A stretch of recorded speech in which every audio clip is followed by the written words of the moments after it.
मी doctor प्रसाद कर्णिक पर्यावरण दक्षता मंडळाच्या निसर्गायन ह्या संकुलामध्ये आपण सर्वांशी बोलण्यासाठी आत्ता इथे उपस्थित आहे। आपण सर्वांचं निसर्गायनमध्ये आणि या सत्रामध्ये मनपूर्वक स्वागत। आज आपण मत्स्य शेती या विषयासंबंधी माहिती घेणार आहोत। इंग्रजीमध्ये ॲक्वाकल्चर, मॅरीकल्चर, पायसीकल्चर असे वेगवेगळे शब्द आहेत। आपण आजकाल मराठीपेक्षा इंग्रजी शब्द आपल्याला पटकन कळतात, पटकन भिडतात आणि लोकांना कळणं हे महत्त्वाचं असल्यामुळे याचे अर्थ मी थोडक्यात सांगतो। शास्त्रीयदृष्ट्या मत्स्यशेती हा अतिशय सोपा सरळ शब्द आहे। ॲक्वाकल्चर याचा शब्दशः अर्थ घ्यायचा झाला तर जलशेती किंवा पाण्यातली शेती, ॲक्वा इज वॉटर। त्याच्यामुळे पाण्यामध्ये जी आपण शेती करतो मग ती एखाद्या वनस्पतीची असेल, नाही तर माशाची असेल, कोळंबीची असेल, खेकड्याची असेल, कशाची। मुळात शेती म्हणजे काय तर आपण बियाणं टाकतो, ते रुजतं आणि त्याच्यातून अंकुर फुटून पीक येतं।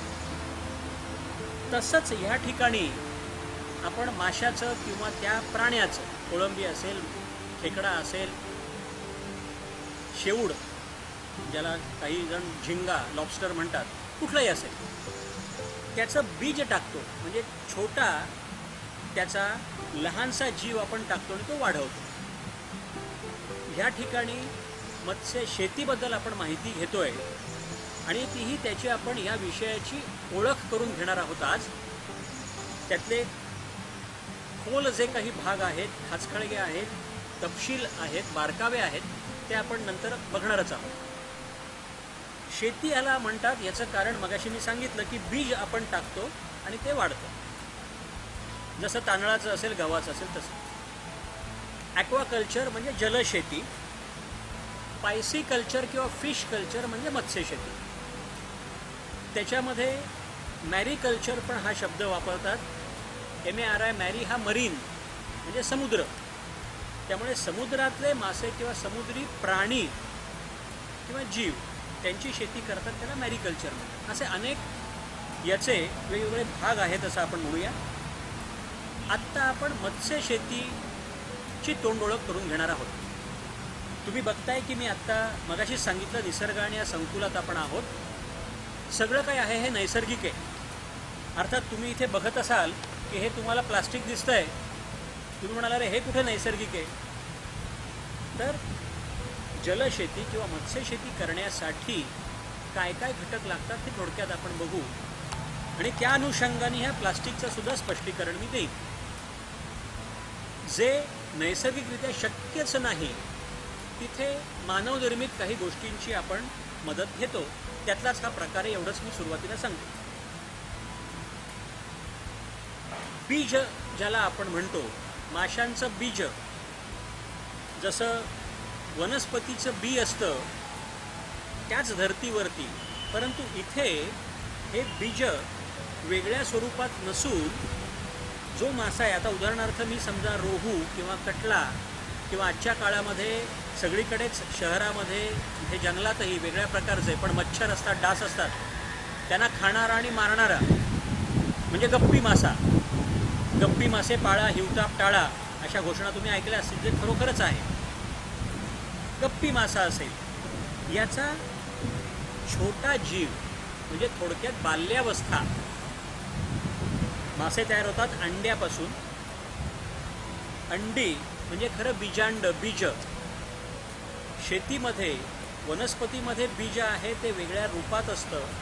इथे मात्र तसं बीज आपण वापरू शकत नाही, कारण त्या बीजापासून पिल्लू येण्यासाठी पूर्णपणे वेगळी इंडस्ट्री आहे असं मी म्हणेन। तो पूर्ण वेगळा व्यवसाय आहे, त्यात आपण आत्ता जाणार नाही, कदाचित भविष्यात त्याबद्दलही आपण नक्की माहिती घेऊ।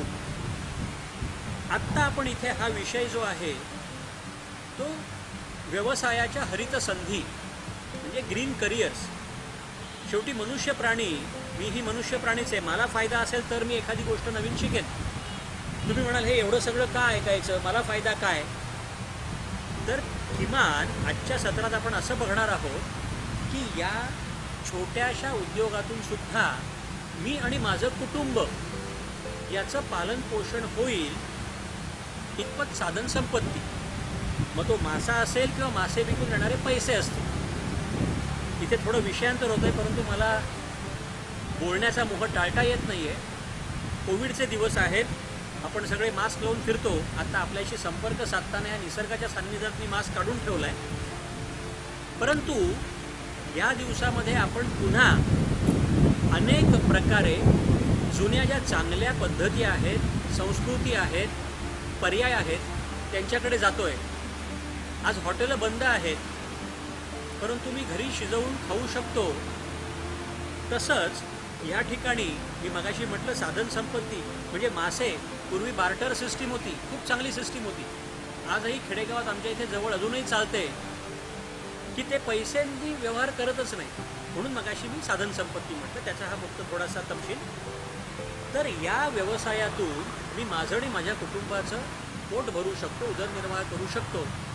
आणि हा निसर्गावर अवलंबून असणारा आणि निसर्गातलाच एक पर्याय असल्यामुळे व्यवसायाची, उदरनिर्वाहाची एक हरित संधी ही निश्चित होऊ शकते.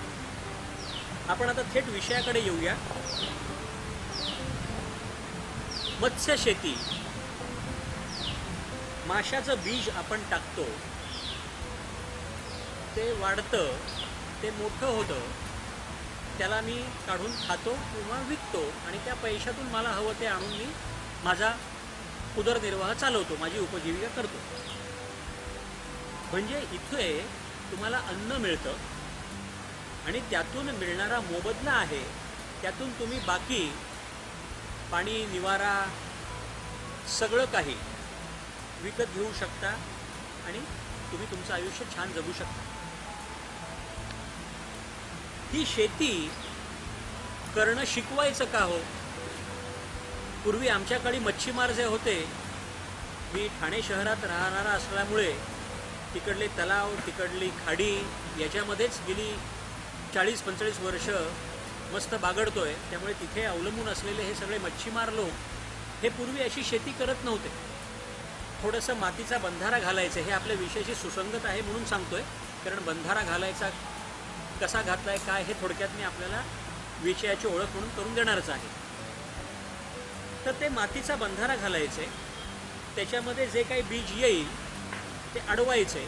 पावसानंतर 4-6 महिन्यामध्ये त्यातले मासे मोठे होतील, ते खाण्यासाठी, कालवण भाकरीसाठी, कालवण भातासाठी वापरायचे, बाकी विकायचे, पैसे मिळायचे.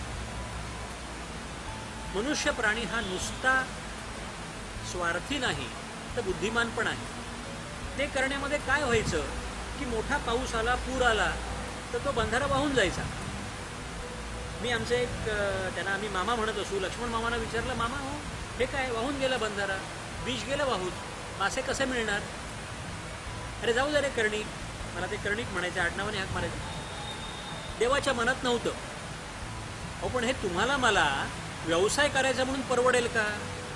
मग माणसाने बुद्धिमत्ता वापरली आणि म्हणून आपण आज हे सत्र घेतोय. नाहीतर मी काही तुम्हाला निसर्ग नियमांच्या विरुद्ध काहीच सांगणार नाही आहे. किंबहुना तिकडले जे स्थानिक पारंपरिक मच्छीमार आहेत त्यांच्यापेक्षा मी अगदी विद्या वाचस्पती PhD मिळवली असली ह्या विषयात तरी देखील त्यांच्या एवढं ज्ञान माझं आहे की नाही मला माहीत नाही. मत्स्यशेती काय लागतं तर जमीन लागतेच, पण नुसती जमीन नाही, पाणी लागतं. कारण मासे राहतात, माशांचा अधिवास, माशांचं घर पाणी हे आहे, त्यामुळे पाणी लागतं. पण तेच पाणी मी जर सिमेंटच्या टाकीमध्ये भरलं आणि मासे सोडले तर मला लाभ होईल असे मासे मिळतील का हो? तर ह्याचं उत्तर थेट नाही असं आहे. तर त्या सिमेंटच्या टाकीमध्ये मी समजा माती टाकली आणि नैसर्गिक अधिवास त्यांचा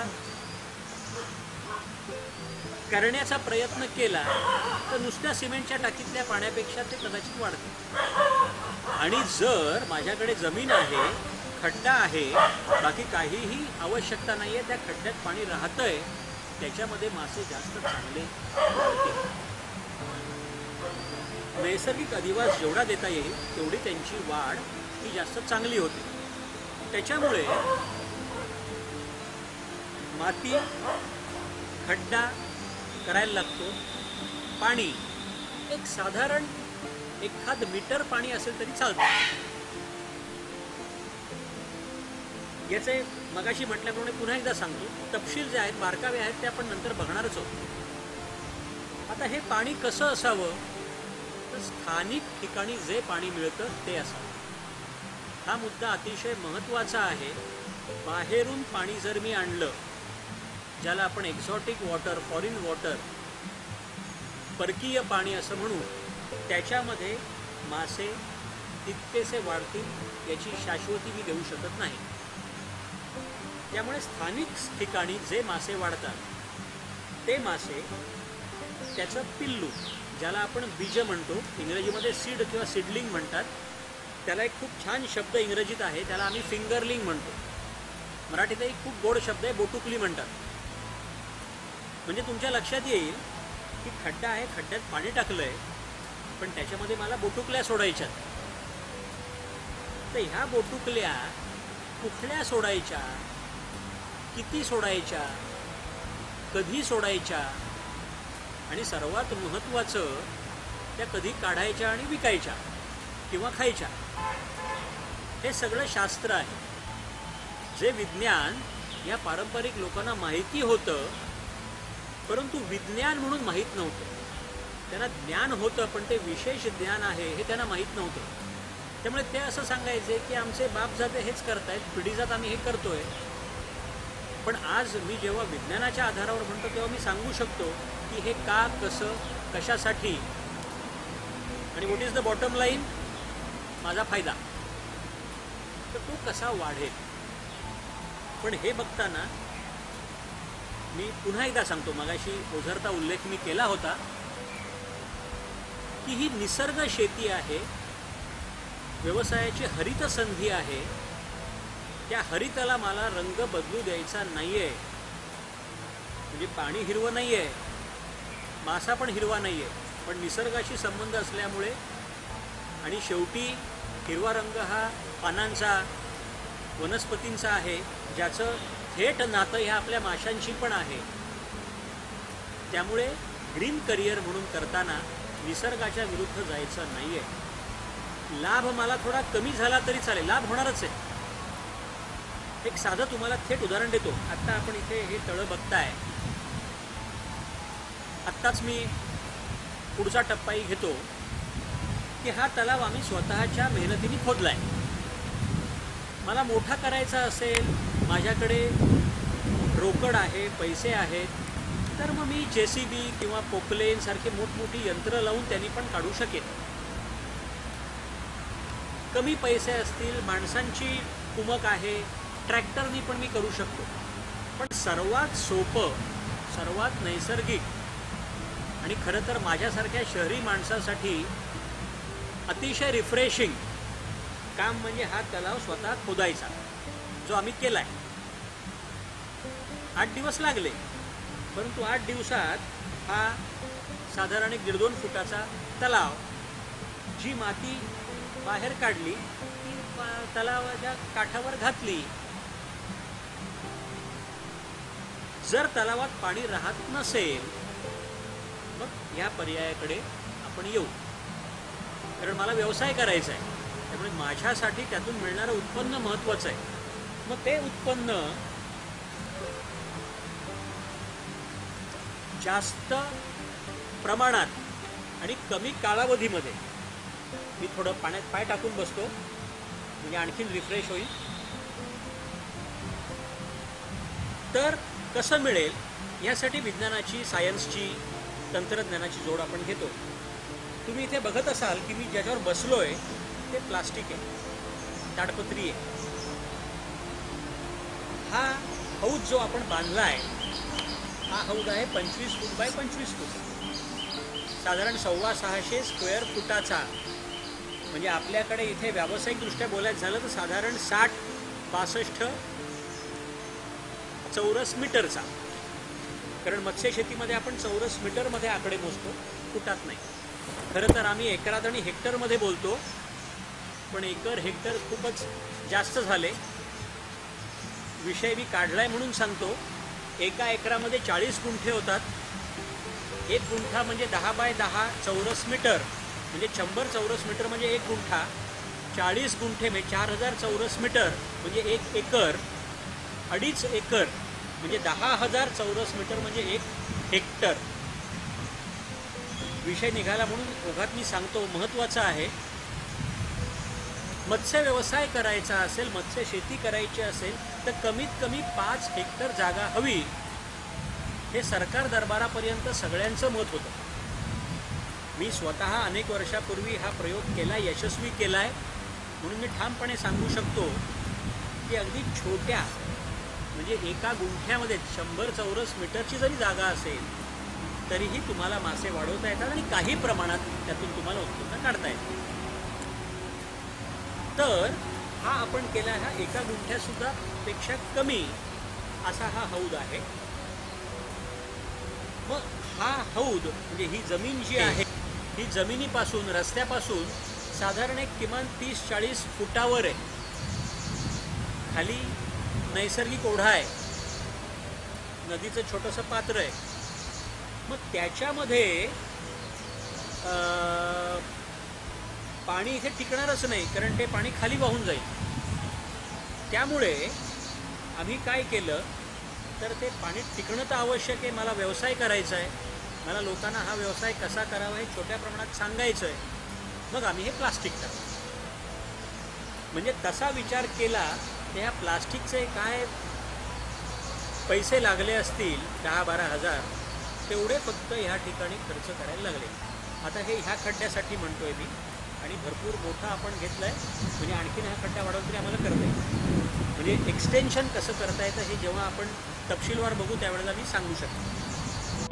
तेव्हा खड्डा खणला, पण प्लास्टिक तसंच ठेवलं असतं तर मासे मगाशी म्हटल्याप्रमाणे माझ्या लक्षात आहे. नाही तर तुम्ही म्हणाल की अरे मगाशी तू सांगितलं होतं मासे वाढायला माती लागेल, मग प्लास्टिकमध्ये कसे वाढतील?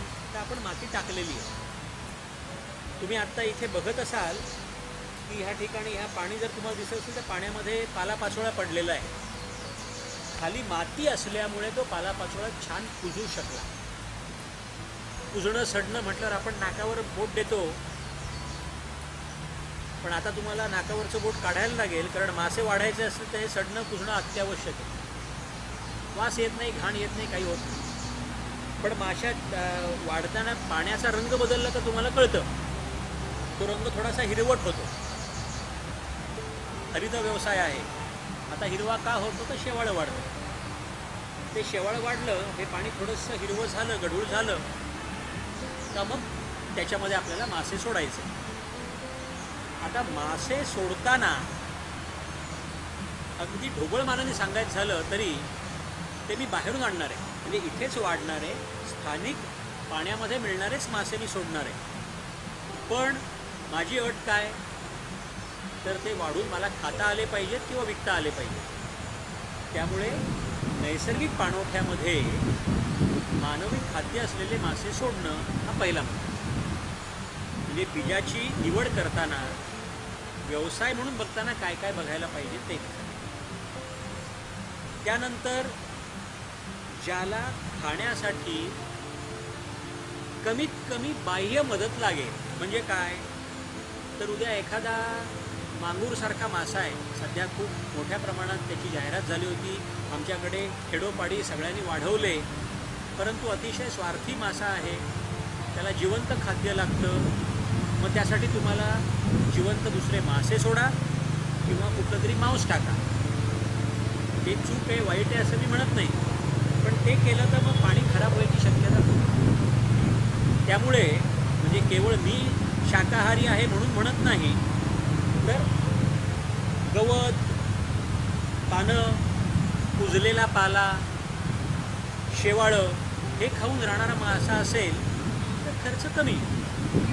मला आणखीन वरतून काही उचल टाकायला नको, म्हणून असा मासा जर असेल तर चांगला. एखाद्याला जास्त नफा हवा आहे, तुरंत दान महापुण्य म्हणतात, तसं काहीतरी हवं आहे, तर त्या गोष्टी थोड्याशा बाजूला ठेवून चालू शकते. त्यामुळे स्थानिक पाण्यात वाढणारा,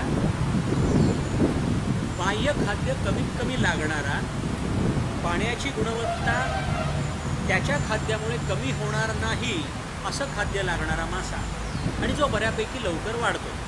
म्हणजे मी बीज टाकलं आणि मी म्हटलं दुसऱ्या किंवा तिसऱ्या वर्षी मिळेल, एवढी मला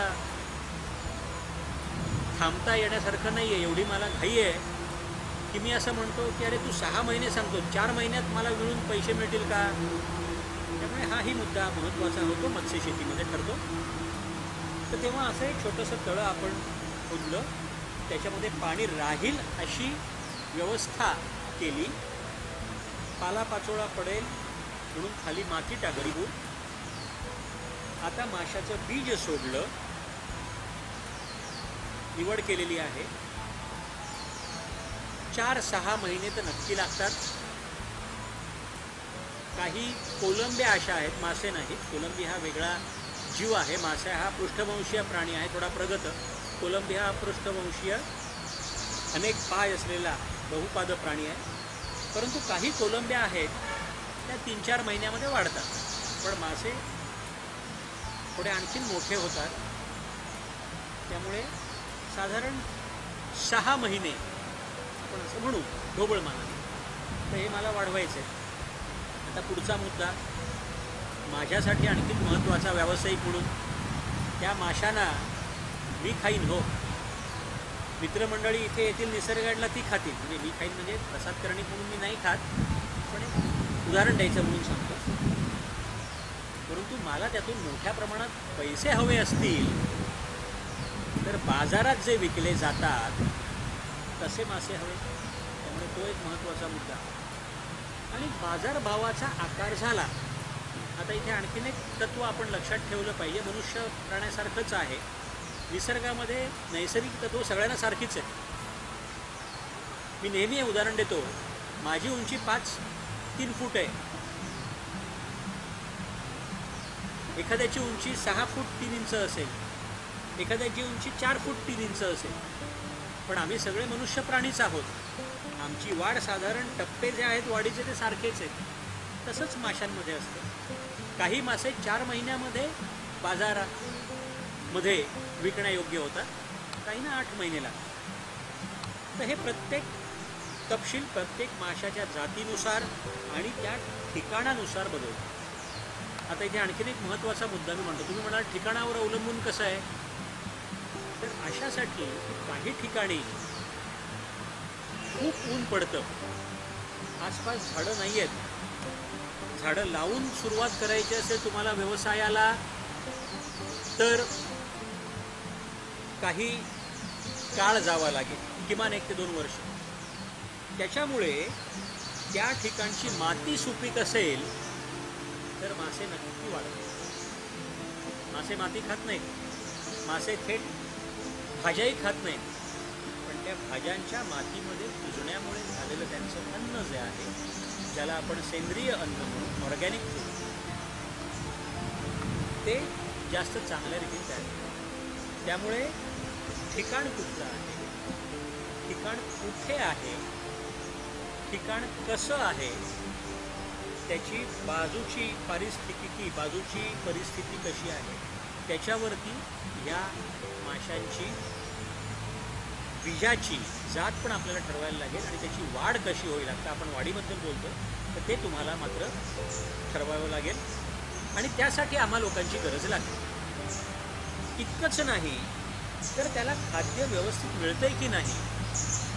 आता जो मुद्दा आहे तो या तळ्याच्या म्हणजे मत्स्य व्यवसायाच्या व्यवस्थापनाचा, त्याबद्दल आपण थोडक्यात ठळक गोष्टी बघू. 4 महिने 6 महिने मला इथे हे तळं म्हणजे हे पाणी राखायचं आहे. ऊन कडक असेल, पाण्याची वाफ होत असेल तर महिन्याभरामध्ये हे पाणी 4 ते 6-8 इंचापर्यंतही कमी होऊ शकते, जे मला परवडणार नाही. म्हणून त्याचं व्यवस्थापन मग काय आहे, जेवढी त्याची पहिली खोली होती ह्या हौदाची तेवढी मेंटेन करणं, तेवढी राखणं महत्त्वाचं आहे. त्याच्यामुळे जर पाणी कमी होत असेल तर तुम्हाला ते पाणी वाढवायला लागेल. पण त्याचबरोबर जर पाणी खूप वाढतंय सध्याच्या दिवसामध्ये, तुम्ही जर बघू शकत असाल पाणी, तर आत्ता तुम्हाला हे पाणी दिसतंय, हे 4 दिवसापूर्वी ह्याच्याहून 1 फूट जास्त होतं. हा मुद्दा मी फक्त इथे मांडतोय आपल्या या प्रशिक्षणाचा भाग म्हणून, आपल्या ह्या व्याख्यानाचा भाग म्हणून. कारण खूप जास्त झालं, पाणी जर बाहेर आलं तर मासे सुखे नाही व बाहेर जातील. त्यांना एका जागी राहायला आवडत नाही. एवढं मोठं आपण क्षेत्र देऊनही आणखीन मोठं क्षेत्र असेल तर ते जास्त छान बागडतात आणि जास्त वाढतात. पण ते मासे, त्यांचा एकही मासा बाहेर जाणं माझ्यासाठी अजिबात योग्य नाही. म्हणजे आमच्या भाषेत मी सांगतो, मोठा मासा जर बाहेर मला 50 रुपयाला विकायचा असेल तर एक बीज बाहेर पडलं म्हणजे 50 रुपये माझे गेले, हे माझ्या डोक्यात असतं.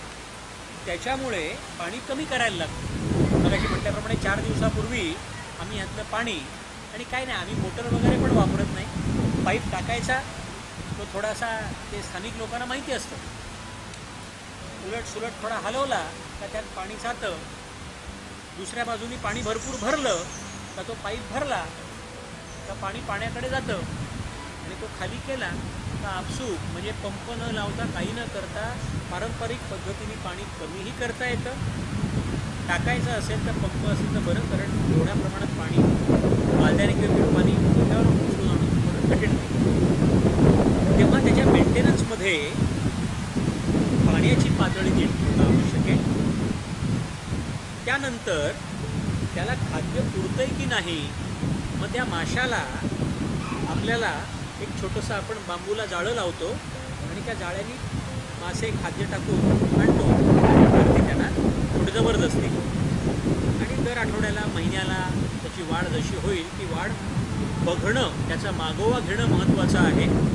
ते करतो आपण, ते महत्त्वाचं आहे. आणि पुन्हा मी सांगतो की त्यासाठी माझ्यासारख्या या क्षेत्रात थोडाफार अनुभव असलेल्या आणि ज्ञान असलेल्या माणसाची गरज लागते.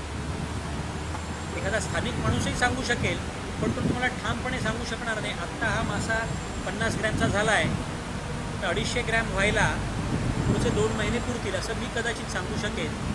तो म्हणेल नाही बा, माहिती 4 महिने लागतील, 6 महिने लागतील, माहिती. त्यासाठी आपण थोडं विज्ञान तंत्रज्ञानाची जोड घेतो. तर हा मासा, त्याची वाढ बघणं हा त्याच्या व्यवस्थापनाचा एक भाग आहे. तसंच या पाण्यामध्ये आता तुम्हाला जे काही पाणी दिसतं आहे, कदाचित थोडाफार, म्हणजे आपल्या दृष्टीने कचरा, माझ्यासाठी ही साधन संपत्ती आहे. कारण ते खाली जाऊन माझ्या माशांचं खाद्य होणार आहे आणि मला हे चकटफू मिळालं आहे, निसर्गाने दिलेलं आहे. आता इथे तुम्ही बघताय निसर्गायणमध्ये खूप झाडं आहेत, तुम्हाला पार्श्वभूमीवर दिसतही असतील. हे मोठे वृक्ष आहेत, त्यामुळे साग असेल, भेंडा असेल, ऐन असेल, याची पानं पडतात. उद्या मला जर लावायचे असतील या ठिकाणी काही वृक्ष, तर मी, ज्याला खूप पानं आहेत, संयुक्त पर्णी जी झाडं आहेत, म्हणजे उदाहरणार्थ शेवगा, चिंच, पण तिथे वाढणार. मगाशी म्हटलं, तपशिलात मी आत्ता जात नाही, कारण त्यात गेलो तर काही तास निघून जातील. याच्या उलट जी काही झाडं इथे वाढलेली आहेत ती स्थानिक आहेत. बरं, इथे एकही परकीय झाड नाही आहे, त्यामुळे त्याचा पालापाचोळा इथे पडणार आहे. त्याचं खूप चांगलं खाद्य माझ्या माशांसाठी मिळणार आहे. परंतु ते जास्त झालं तर, हे पाणी जास्त गडद हिरवं झालं तर, मग शेवाळं अति वाढलं तर मग त्यानंतर मात्र मला ते कठीण जाऊ शकतं. कारण ते शेवाळं सगळा प्रकाश आणि प्राणवायू शोषून घेतो आणि माझं जे पीक आहे ना, हे मासे, त्याला प्राणवायू आणि प्रकाश मिळणार नाही, जे मला चालणार नाही व्यावसायिक. मग अति झालेला हा जो पालापाचोळा आहे तो मी बाजूला करतो, तो एका जाळ्यामध्ये घेतो आणि तो बाजूला टाकतो. तो बाजूला जाऊन कुजणार आहे. तो कचरा नाही आहे, तो शी घाण नाही आहे. याचं कारण बाजूला माझ्या ज्या वनस्पती आहेत त्यांना त्याचं खत मिळणार. त्याच्यामुळे ह्या मत्स्यशेतीच्या तलावाचं किंवा हौदाचं व्यवस्थापन करताना मी पुन्हा एकदा थोडीशी उजळणी करतो की बीज कुठलं टाकायचं, कधी टाकायचं, किती टाकायचं, कसं टाकायचं. तुम्ही एखाद्या बालदीतून घेतलं आणि भस्कंदीला टाकून मरतूक व्हायची शक्यता जास्त.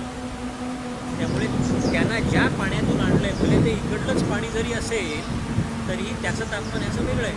त्यामुळे त्याला कसं टाकायचं म्हणजे किंबहुना आपण जेव्हा हे खोलात जाऊन ग्रीन करिअर कोर्स म्हणून व्यवसायाची हरित संधी म्हणून अभ्यासक्रम बघणार आहोत तेव्हा ह्या प्रत्येकावर कदाचित एक व्याख्यान होईल, कारण ते महत्त्वाचं आहे. तरच मी स्वतः हा व्यवसाय म्हणून करू शकेन. तेव्हा बीज टाकल्यानंतर त्याला खाद्य काय द्यायचं, नैसर्गिक खाद्य असेल तर ते किती चांगलं, हे सगळं मला बघायला लागेल. तर ते झाल्यानंतर त्याचं व्यवस्थापन करणं आणि सुरुवातीलाच म्हणजे हे मी आत्ता बोलतोय हे सगळं टप्प्याटप्प्याने प्रत्यक्ष करायचं का तर नाही, बाजारातल्या मागणीपर्यंत सगळं मला आधीच करायला लागेल. त्याच्यामुळे जेव्हा मला मत्स्यशेती करायची आहे तर ती शेती करताना जसं आपण वनस्पती किंवा धान्य कडधान्याची शेती बागायती करतो तसंच सुरुवातीला मला पूर्ण प्रकल्प करावा लागेल.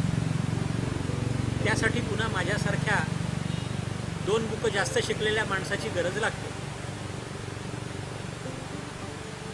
तर प्रकल्प केल्यानंतर हे सगळे टप्पे मी जवळपास सगळेच सांगितलेत.